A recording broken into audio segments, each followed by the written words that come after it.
Desi, I'm so excited to have you on the podcast. Welcome. Thank you so much. I'm so happy to be here. Desi is a regular with Team KK. We love Desi. Um, Tell our audience, tell us a little bit about yourself and your entrepreneurial journey. What led you to become an intuitive tarot reader? Such a non-linear path led me to becoming a tarot reader.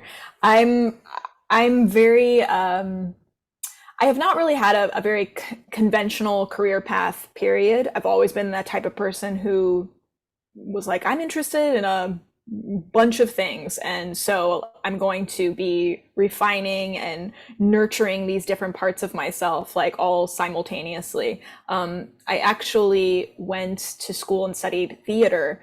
And I'm also an actor and comedian. And was really focused on that still am focused on that for the last over a decade now. But all throughout that, I was also refining my own personal spiritual practice and being a real seeker myself, looking for guidance. I began honing my tarot practice really only for myself. And I started doing that. I think I got my first deck of cards about 15 years ago. And there was a while there where I would only do readings for myself. And then I started doing some for friends and family. And then it got to a point where friends and family were telling me, you need to do this for strangers. And I said, no, I'm not qualified. I cannot do that. And they said, no, you really have to. And then I launched Starkeyology Tarot, my tarot business, about 5 years ago. And I can say for myself, thank goodness you did. Because I know that the one thing that I look forward to every month is our tarot reading. Oh, dear, that makes me so happy. Yeah. Dizzy, I mean, tarot, right? Like, can you just explain to our listeners exactly what is tarot? Yes, I yes, I'm happy that you asked this question because I think a lot of people have a lot of snap judgments about what tarot is without really understanding. Um, and different readers can treat it very differently, like any tool. It can be used a variety of ways. I use it as a tool for introspection. So it's really the equivalent of holding up a mirror to yourself and hopefully being able to see yourself in certain angles, different angles than you might normally see yourself. You might be able to get different insights that you wouldn't get from how you normally see yourself. It's really a tool to give you more to reflect on about yourself in the present moment and about your past that has brought you to this present moment so that you can feel empowered to create the future you actually want to create. I think a lot of people, tarot can get a kind of bad rap because people just kind of write it off as like fortune telling or, it's like looking at a crystal ball and a tarot reader's going to tell you that this is when you're going to die or this is when you're going to get married or these things, very future focused. And I don't really like to work that way. And I also think that's not the best use of tarot. It's that's a limiting approach as opposed to an expansive approach. Yeah, Did that answer your question? it did. Now, you are my tarot reader, so Mhm. I will say that sometimes our readings feel like you're channeling me. Um, and they are so spot on. It does kind of feel like predictive. I'll share a personal story. As you know, in January when we had our session, I was going through, my 13-year-old dog was very ill. And during that session, we pulled two cards. One was death, and the other one was something else that also referred to death. And so that to me was like, was that you channeling my energy? Tell me a little bit about that. Yes, great question. I feel that we are all part of it. We're going to get into my spiritual outlook now. Yes. I feel that we are all part of a single network of energy. And some people call that source energy. Some people call that divine energy. Some people just label it God. It's whatever it is you feel comfortable calling it. But I think that this energy is available to all of us at any point in time, and we can always access it at any point in time if we choose to. But it also is like a muscle that we need to work, and really do reps with to build, because the intuitive muscle is not something that is encouraged in us from a very young age. That's just, I think we're all born with an intuitive muscle and a capacity for that kind of intuitive channeling, as you're calling it. But it actually, because it's not something that we are taught to recognize, acknowledge, practice, make stronger, then when it happens, or when we happen to like click into it, it strikes us as magic, because we're like, what? That's not how the world works. Like, I wasn't taught to, recognize this or see this as normal. It's not normalized in any way. I think that if that part of us was nurtured and nourished from a much younger age, and we were taught to see it as like a sixth sense, that's completely natural and normal, then it wouldn't have that same quality of like, what? How did you do this? Like, you are a magician. I guess all of this to say is, I don't think I'm doing anything that you can't do. I've just been practicing this and working this muscle for the last 15 years.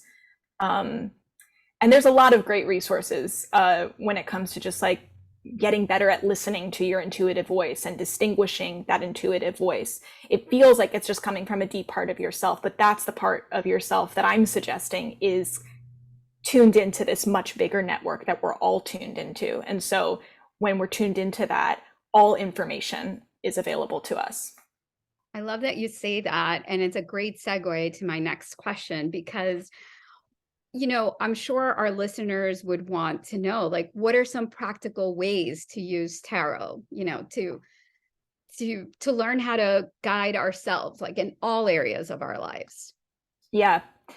I love that question, because that's how I used tarot personally for many years. And also that was at a point where I was telling myself, that I wasn't special in any way, or that I wasn't intuitive, that I didn't have what like other readers had, that ability to quote unquote channel.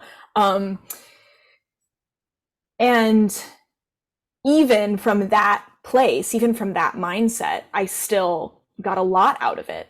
I think the most helpful way to use the cards just for introspection and reflection is to, I have a lot of clients who I'll suggest this to, doing like a morning card pull, or maybe it's like a weekly spread for yourself, but coming to the cards with an inquiry. It can be something very specific.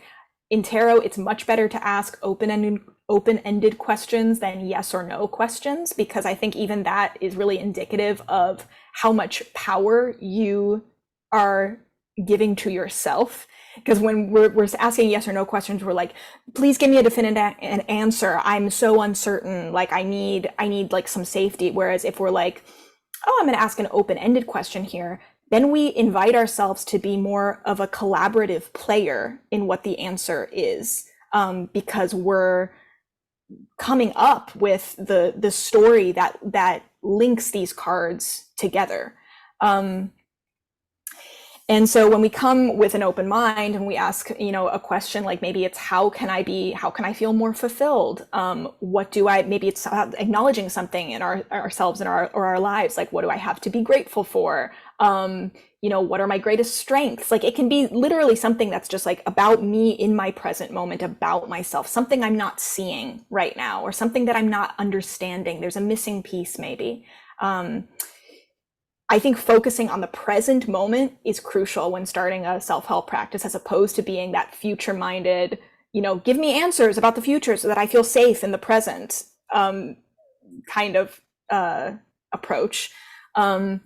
Focusing on the present moment, asking expansive, open-ended questions about the present moment, and then really just, it's great to look up the meanings. I also encourage people starting with tarot to not look up the meanings immediately, but instead just to see what the artwork suggests to them, how they would make sense of these three cards being pulled together. What is the message that the story that they can create that weaves these images together. And then when they do that, I say, great, that's the spark of intuition. That's the intuition I'm talking about. That's the intuitive muscle. That you can work on more and more. I love that. And I will say that I now have a daily practice. Yes. I also purchased the same tarot that we use. Yes. And of course, I see you once a month, because there is definitely a difference between having a daily practice where you're pulling cards for yourself versus having someone like you, this professional reader, to really guide me with, what is it that my spirits are trying to convey. Definitely. I mean, even as a professional reader, I will get readings from other readers, because it can help you. Doing self readings can help you to a certain extent, just because it is challenging you to reflect on things, just alone with yourself.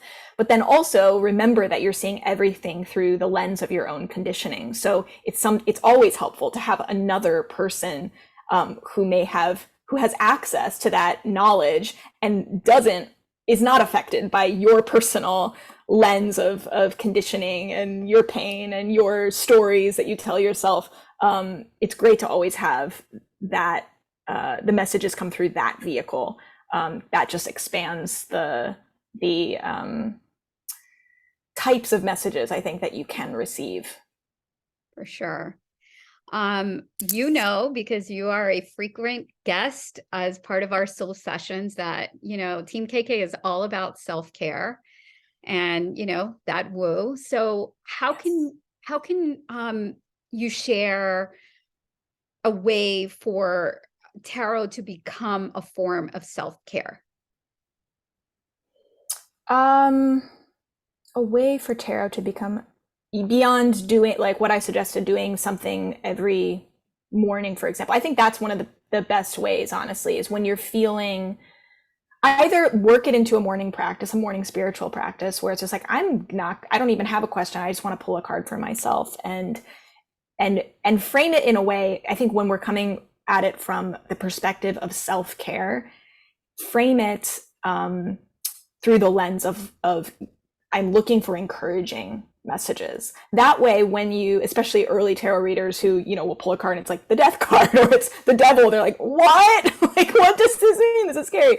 But when you frame it, always, if the question is always like, what is going to help me to know right now? And it's the death card. Then you're practicing reframing a message that you might otherwise use to validate your greatest fears or doubts, but you're kind of like stretching yourself creatively and intuitively to find the meaning and the silver linings and the loving words to speak to yourself with.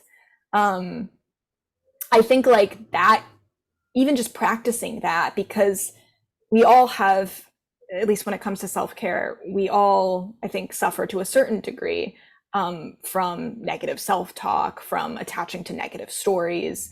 And so to get out of that, we really need to get creative about how to change that inner voice and change that relationship with ourselves. And I think that's the biggest way that tarot positively impacts self-care. I love that.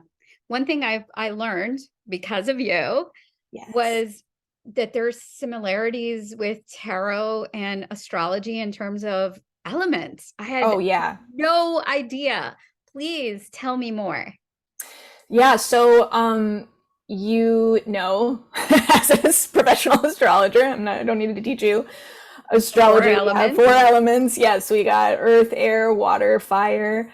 Tarot, the four suits in tarot. So we have the major arcana cards, which is the uh, cards that are kind of like a big arc. They're more the big themes of our lives. Like people say that they're mapped over the Jungian hero's journey, Jung's hero's journey, from the Fool all the way to the World. And those are the cards that are like the Sun, the Moon, Death, the Empress, the Devil, the Star. It's those kind of big ideas. Then we have the suits, the four suits, and really the four suits, the minor arcana, are the same as the four elements in astrology. So there is the suit of cups, which is water, the suit of swords, which is air, the suit of wands, which is fire, and the suit of pentacles, which is earth. And really the meaning is, I think, completely aligned with what those elements are in astrology. When I first learned that, I remember during one of our sessions, you said something like, oh, well, you do astrology, so this is like air. To me, as an astrologer, that clicked. That Yeah. helped solidify everything because then I was able to translate it, right? Oh, yeah. Astrology is a language like any other language. So it was like such a what's the word I'm looking for? A light bulb moment or Yes. recognition. Yeah. Yes. It was like, oh, I get it now. Now it Yeah. all makes sense. So I want to, I mean, obviously you don't have to share anything specific, but I'm curious if you can share some of the impact that you've seen personally with your clients that you've worked with, from your tarot sessions, that you've really seen like the growth, the transformation. I'd love to hear some stories. Oh my goodness. Yes. I'm trying to think. We'll see if actual specifics come to mind. But I do think I see the coolest arcs in clients that I work with the most regularly. Of course, every once in a while there will be, a kind of one-off, one-time client that I'll have a reading with, and we leave that reading and they're like, this was everything I needed to hear. Thank you. And then they go on their way, on their journey, and I don't see them again. But I think so. It's harder to kind of measure, their Yes.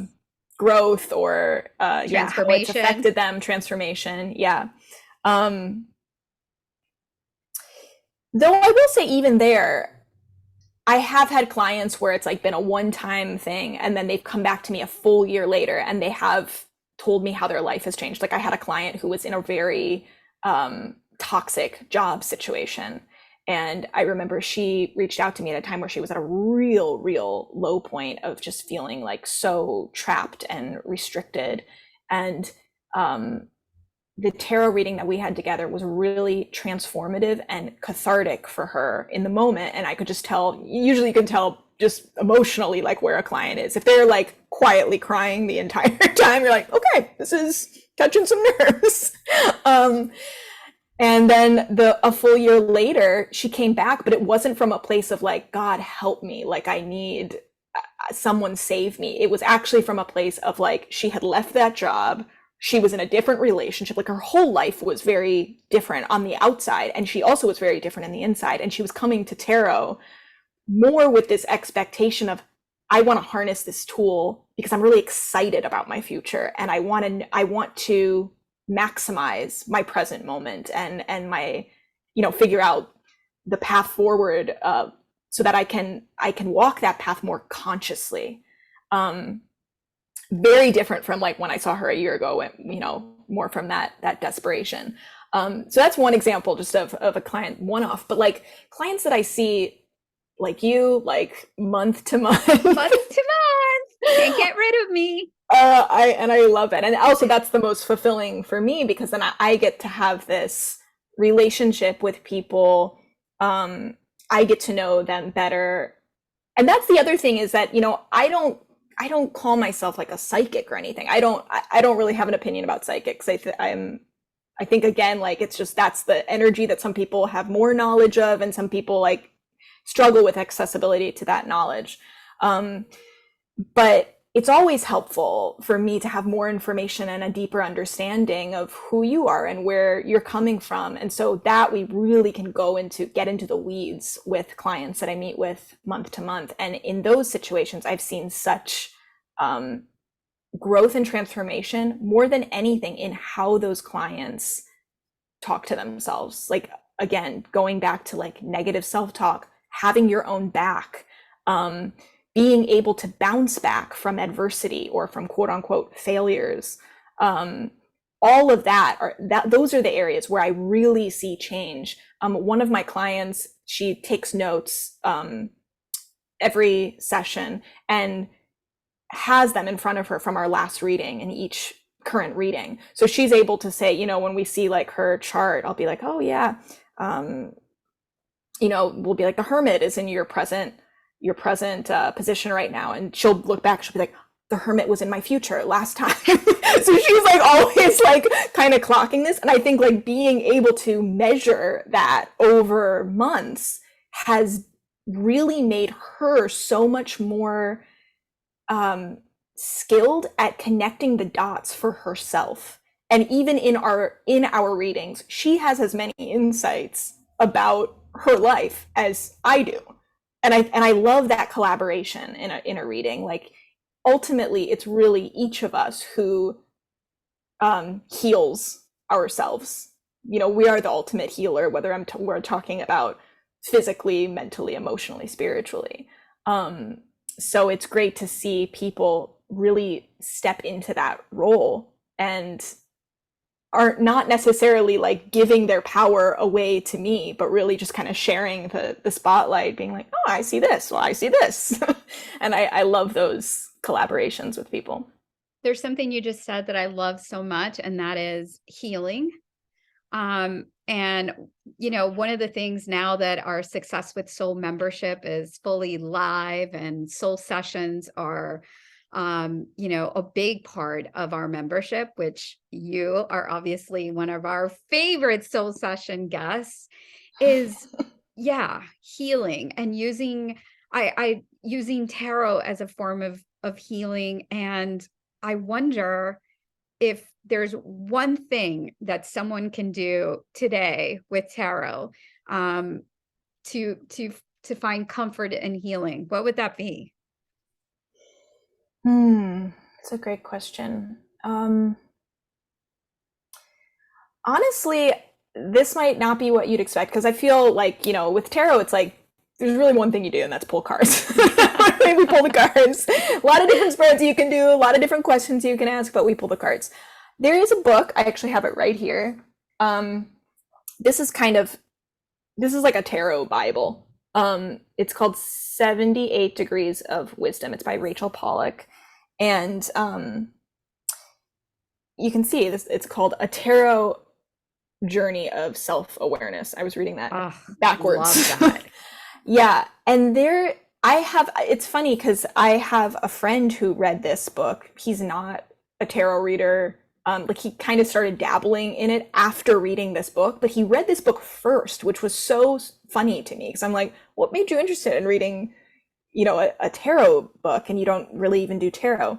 And he was like, oh, well, it was the self-awareness part. It was the journey to the self-awareness part. And he was like, I got so much out of this book in understanding myself better, just from learning about tarot card meanings, because that's essentially what this book is. It's like really a deep dive into the meanings, but not like in an encyclopedic way, not like in like a dictionary way, like, you know, here's the definition. It's like really much more narrative and personal, and beautiful. And I think like anyone who feels pressure about pulling cards for themselves, or like scared to do that, or feels like they can't do that, you know, like I have felt in certain times in my life, like I'm not qualified. I think reading a book like this is a great step towards using tarot to support your own healing. Ugh, I love that. And of course, I'm going to read that book. Yeah, it's great. I mean, and she tells amazing stories too, of just like how, when you're asking about like transformation, like how tarot has transformed people's lives that she's, you know, bear witness to. Well, I will say from a personal experience that I recall in October, you and I having a session before my wedding, and the entire spread was like a wedding and love. And I'm like, Yeah, oh my God, what is going on? And then, that's right. most recently, of course, was January session with, Yeah. that and my Woody passing away. Actually, few days after our I session. know. I think our session was Wednesday and he passed away on Sunday. Yeah. So I will say that I think tarot is something that if you come to it, I always tell you, sometimes you ask me like, do you have something? And I say, no, I just want to know what the guides have to tell me. And Yeah. I literally come to it with an open heart, an open mind. I do prep before our sessions. I clear my energy because I want to be as open to Nice. you as possible so that you can really channel that. And I think you're amazing, Desi. I think you are such a gift, and what you do is amazing. Oh, Truly, I will thank you. say. That's so And sweet, Indira. Thank you. yeah, I think you're amazing, just for the record. I mean, in every way, just as a human being, client, as someone who's in a receptive position. Like you're truly an ideal person to read cards for, because you're just. I mean, even you were just saying, like, I clear my energy beforehand. I'm like, who else does that? well, I think as an astrologer, that's like I clear Yeah, my energy before I do a session. I want to make smart. sure that I'm, whatever it is that I'm reading for a client, that it's coming from a higher source, not Yeah, just, from this dimension. Um, totally. I do the same thing. Yeah. yeah, yeah. So Desi, you're in the Success with Soul podcast. And we have something here we call the lightning round. So I'm just Ooh. gonna ask you a few questions. Don't overthink it. And you ready? Yes, I'm ready. Okay. Lightning me. So what's your favorite way to make time for self-care while you're running your own business? Ooh. Favorite way to make time for self-care. Well, I like to schedule out my self-care. I think I have to do that, honestly, be like from these hours to these hours, I am doing my own thing. I I love that. And that's something that we actually teach inside the incubator. That's something that we tell our clients. If you want to make sure that it gets done, you put it in the calendar. Yep. Yeah. Absolutely. That's awesome. You guys focus on that. Yeah. I Yeah. just, and I go through waves too. Like sometimes I'm not even doing that. And then when I do, I'm like, wow, this makes such a difference. What's one tool or strategy that you use to help with time management? And I will say that you are a tarot reader, a writer, a performer, a comedian. So I know there has to be some sort of balance with your time management. So what is it? Yeah, that's a really great question. I think that the biggest thing I do is I'll make lists of my priorities, like, and I'll do this regularly of being like, what's the most important thing to me now? And then use that to ratio my time appropriately. So yeah, because I think like in the past, I've kind of struggled of just being like, well, these are all the things I'm doing. Like, I guess I give equal time to each thing. And then it's like kind of overwhelming. And also I end up feeling imbalanced. Like I'm drained in certain ways. I'm overextended in others. And so the biggest thing I think is like keeping up to date with what my current goals are, and then using that to dictate how I manage my time, if that makes sense. I love it. What's the most powerful book you've ever read, and it could be like a Oh God. mindset book. And this could be, you know, one that you reference again and again that's made the biggest Yes. difference in your life. I mean, normally we would ask for like a business or an entrepreneurial book. But now with our Success with Soul membership, which is, you know, our newest offering, we're so excited. You know, and as you know, the membership is for all women, not just entrepreneurs. So the book can just be the book that you reference again and again. Okay, this is really hard to narrow this down, but I have to say the work of Eckhart Tolle has been life-changing for me. Stillness Speaks, The Power of Now. It's a great one to start Kate loves with. that book, actually, The Power of Oh, Now. so good. And I also have to say, I recommend you listening to the audiobook over reading it yourself because he has the Really? most incredible voice and accent, and he reads things like very slowly and meditatively, and there's like little bells and stuff in between, and it really allows some of the things which are very like heavy ideas to really land and sit, as opposed to like kind of speed reading through stuff and not really letting things hit you, I think, with the weight that they should. Oh, you just saying the speed reading. I actually do speed read. It's something Yeah. that Jim Quick taught me, and I do it, but I think there's a time and place for it. I think yeah. that when sometimes though in like with this kind of content, it's hard to speed read and really get what you should get out of it, especially if it's a book about presence. So Yes, yes. Um, so let's switch over to mindset. What's your favorite quote or mantra or affirmation when things get tough and you feel like you're gonna give up? Ooh, oh my goodness. I mean, again, I got a list of these. If we could go to my desk, I could read off all the little post-its I have on my desk. The one that's coming up right away for me is actually there's two. One is worry is praying for what you don't want. Um, which I think as a chronic worrier and someone who is prone to anxiety, that really is a quick way to like snap me out of feeling focusing on the things that are quote unquote going wrong. Worry is praying for what you don't want. And then the other is one that I love that is oh God, I think it's, I might botch this, but um what is meant for you won't go past you.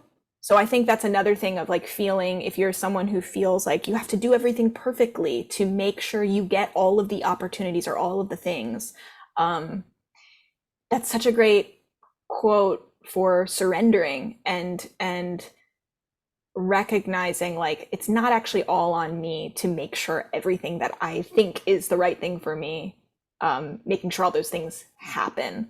You know, if something isn't happening, that's a really quick way to help me surrender. I love that. And finally, Yes. what does success with soul mean to you? Oh, loaded question. That is like an essay. Success with soul. Success, I think success with soul specifically should be how we define all success. It is self-actualization that is aligned with your highest good and the highest good of everyone else. Simply put. I love it. I think I might use that one. Good. Good. Take it. Desi, thank you so much. I know that our listeners are going to want to know how to connect with you. So where can they find you? Yes. You can find me at starcheologytarot.com. Starcheology, it's just like star and archaeology. My site, yeah, I have a lot of resources on there, ways to book in with me, micro readings, so 60-minute long tarot readings. Also, my YouTube channel is a really great way to get an idea of what I do without even having to talk to me or commit to anything. I do a lot of tarot readings, monthly tarot readings, trying to do more on there, just for the collective. Anyone who finds those readings, the reading is meant for you. Yeah, I think those are the best ways. Yeah, and I will say that Desi also has a Patreon channel, Yes. which I am a part of and love, and I consider just like, part of my self-care, actually. And so I definitely would encourage listeners to check that out, and to become a patron, where you get monthly readings, so you get to connect with Desi every month. Yeah, I mean I love the Patreon crew. And also like those monthly readings you get at a discount, from my normal rates, and yeah, it's cool. Check it And out. we also get that monthly where like you do the spread too. Yes. That gets emails. Yes, I love Yes. it. Desi, it's been a pleasure. Thank you so much for coming on the Success with Soul podcast. And I'm excited to see you inside the Success with Soul membership, hosting a soul session for us. I can't wait. I'm so excited. Thank you so much for having me, Indira. This was so just lovely. Yes. I really appreciate it. Great. Thank you. Thanks. Bye.